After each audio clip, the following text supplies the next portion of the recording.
Today we have a continuation of an exciting episode lined up for you guys. It's Memorial Day, ladies and gentlemen. I hope you guys are having fun, relaxing, and of course listening to me with whatever you guys are doing, barbecuing, hanging out on the beach. I know I can't wait to be out in the sun as well too. But before we get started, let's take a moment to remember and honor those who have made the ultimate sacrifice for our country. Happy Memorial Day, everyone.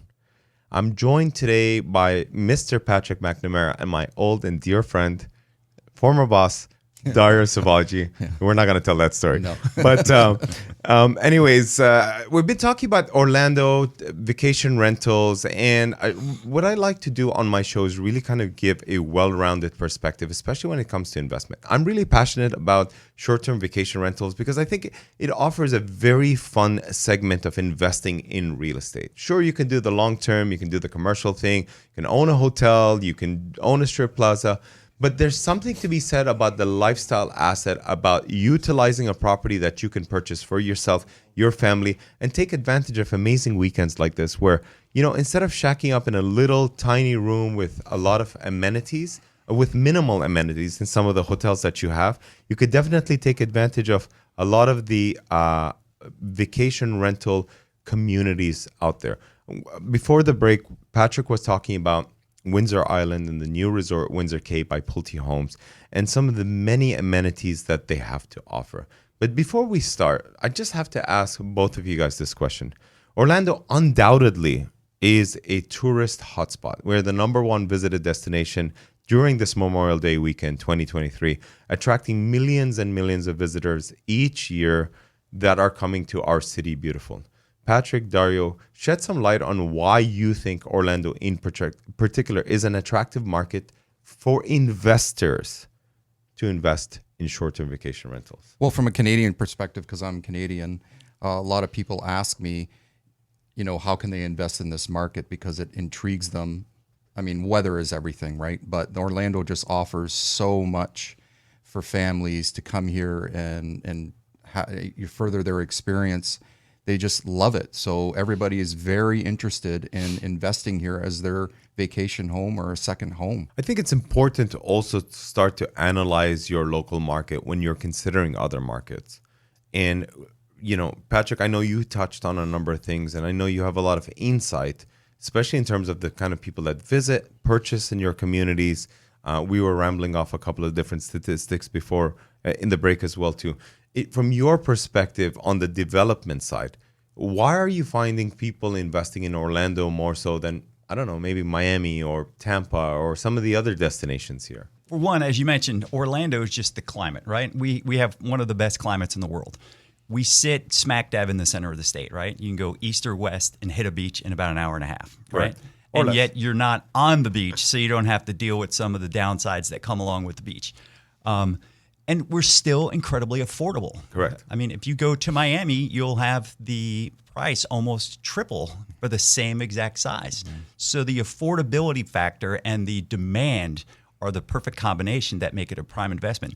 And when you look at it from the investment perspective, Orlando as a whole has always typically managed to increase 10% a year. So almost every 10 years, you can pretty much determine that you're going to see some large equity growth aside from, never mind, the potential growth for the investment side of it for the rentals.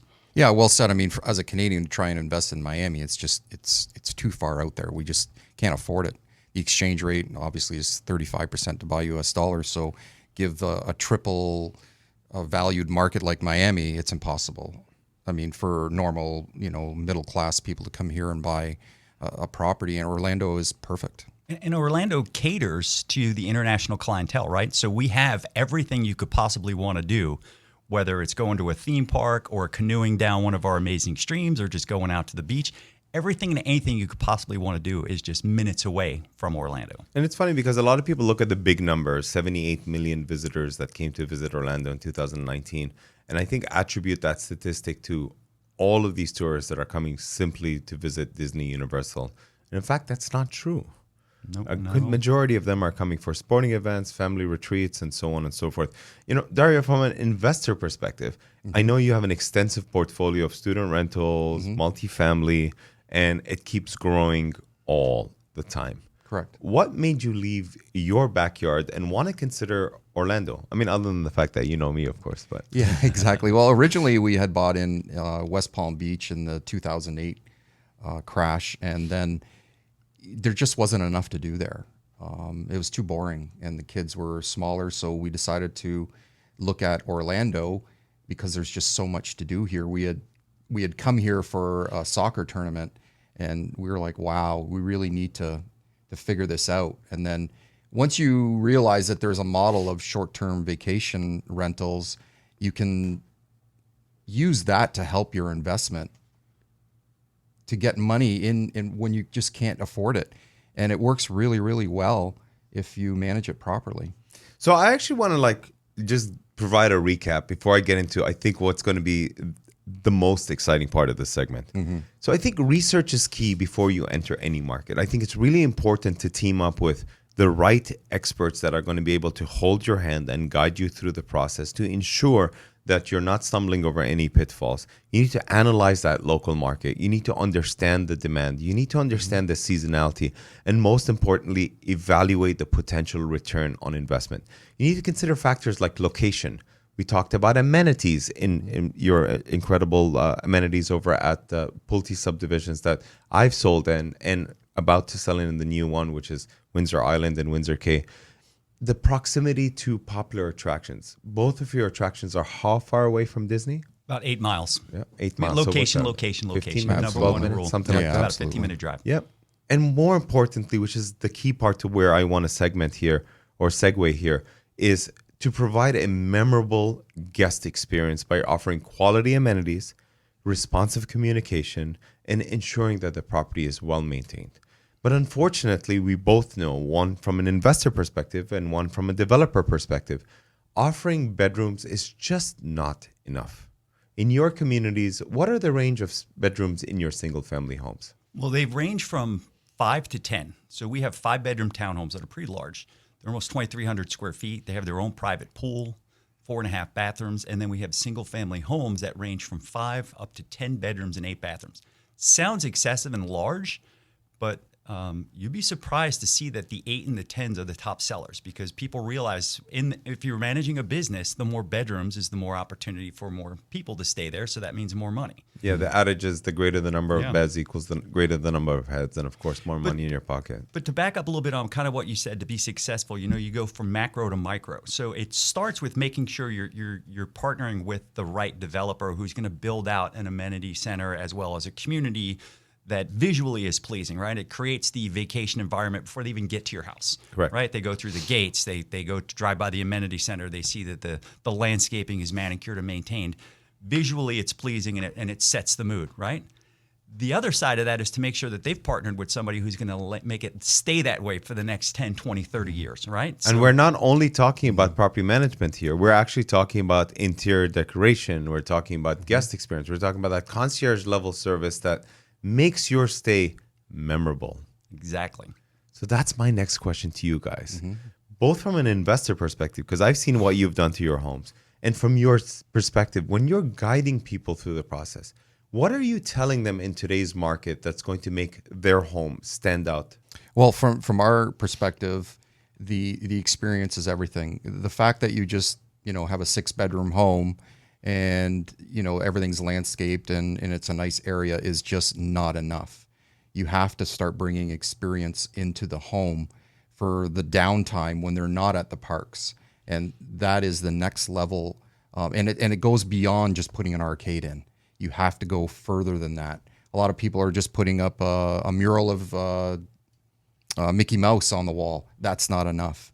So what we're doing is going to the next level and providing more of an experience in the home. So I took you by to see an incredible home yesterday. Yeah. What did you see? It was the next level. What is the next level? Because clearly a little Mickey Mouse poster on the wall or little Harry Potter or Minions ain't going to cut it anymore. No, it's not. We come from the haunted house industry, so we are now bringing that type of experience, not the haunted house experience, but immersive experiences into the home so that there's more to do in the home while you're there. At 9 o'clock at night, you have more things to do. It's funny. I just want to touch on this real quick before we go to break.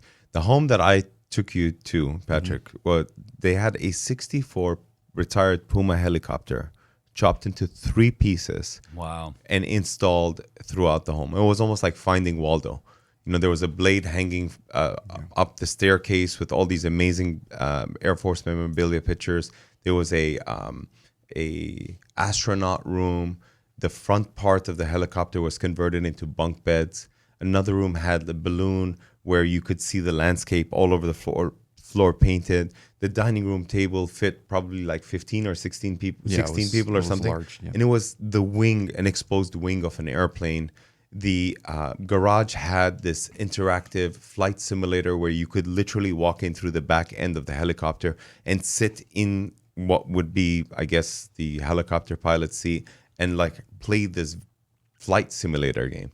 It's those kind of experiences that are going to set you apart and go away from that typical IP that everybody sticks with, the characters that we all know, that heavy theming that in some cases are going to shy away a lot of people to want to utilize those rooms. I always make this joke all the time. If a bunch of us are going and playing a round of golf and staying at one of these houses, I'm not staying in the princess room. You might be, Patrick, but not me. Exactly. Anyways, guys, stay It's tuned. 2023. I know anything's possible, right?